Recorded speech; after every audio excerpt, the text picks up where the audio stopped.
What made you want to become a producer? I think watching other producers. Hmm. I didn't really know exactly what that entailed. It's sort of mysterious, generally, the people behind the scenes. But I started recording albums when I was in college, and the second album that I did was actually here.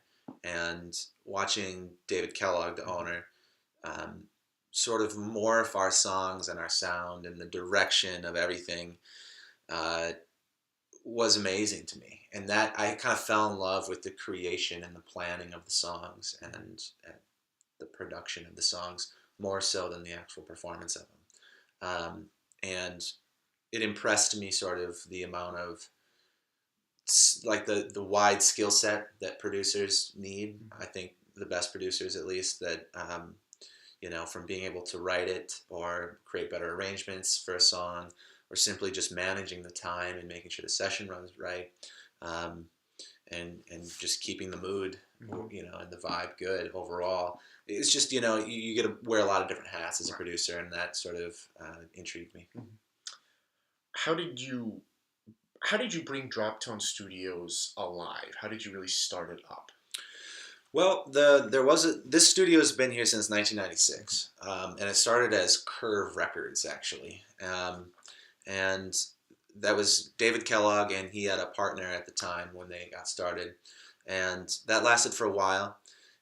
Eventually dissolved after some time.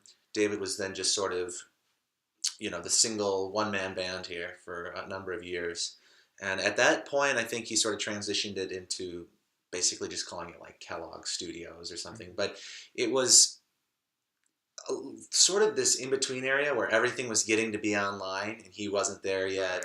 Right. And since it was sort of like he was getting most of his clients just through referrals and people that knew him, he didn't advertise, he didn't have much of like a traditional business setup yet.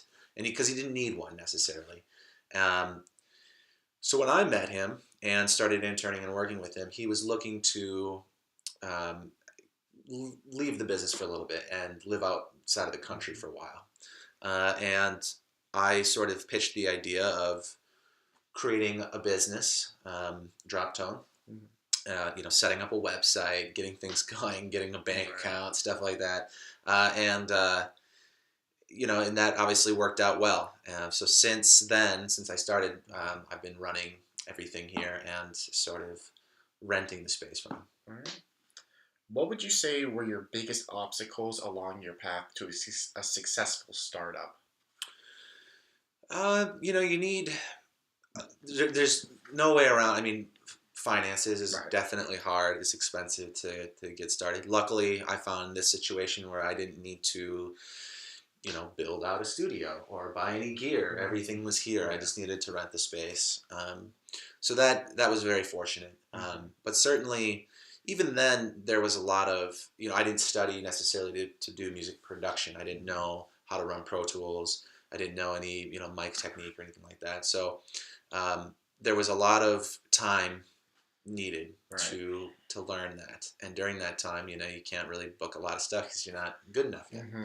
So luckily, I got a lot of experience interning for a couple of years while I was in college Hmm. and living off my student loans at that point still. So uh, that helped. By the time I graduated, then I was actually starting to book my own solo gigs and stuff. But finance is the hardest thing, and then Right. probably the second hardest thing is just finding the right fit, the right Hmm. connections, opportunity.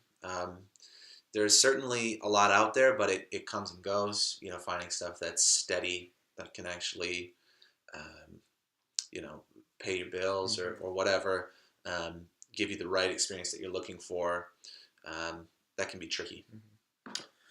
With the advancement of technology, it is easy for an artist to create a studio-like sound in their own home using a mic, just simply a microphone and Mm, a yeah. computer. Other than the wider range of equipment that a studio provides, what would you say recording in a studio brings to an artist's work more than simply doing it at home? Well, um, this is biased because No, I am a producer, but right, working with a producer. I yeah, mean, if you find somebody, if you find the right producer for you, the idea is that they're sort of your musical wingman. hmm, They can help guide projects in a direction that will hopefully bring a bigger audience to you, or just satisfy your musical, goals more fully. Um, a lot of people, a lot of songwriters, things like that, need a second year. A very a seasoned second year that can say you shouldn't do it this way. I know that's how or just softly suggest to try and experiment new things. Um, the other thing is a lot of people have a hard time finishing projects. Right. All of us can think about how much we procrastinate on things, or get it started, didn't know how to get this done, or just you get to a roadblock either creatively on a writing, or maybe you run into like, this is the end of what I know how to do on my computer. I wasn't able to do that. I didn't even know that was possible. So when you work with a professional, they open up the doors to actually competing with the professionals. Yes, you can get that sound, but generally when you listen to stuff that people do in their dorm rooms and stuff, a lot of it isn't that good. Some of it is. Right. But then again, that depends on the genre. If you're simply recording a vocal to a hip-hop track or something, then there's a lot less moving parts. There's plenty of examples of successful recordings that came out of dorm rooms, for instance, but not in rock and roll. You can't make a Steely Dan record that way. You know what I mean? So it depends what you're trying to accomplish. I think that the technology has certainly offered a lot of opportunities to get better at recording and to make better demos and pre-production, so that if you step into a studio, you can do that much bigger of a project because you've worked through some of that stuff first. But in terms of, if you make it on your own, is it really gonna compete with the last Foo Fighters album or the last Kanye West album? It's not. It's probably not gonna. So it does take a real studio to get that good.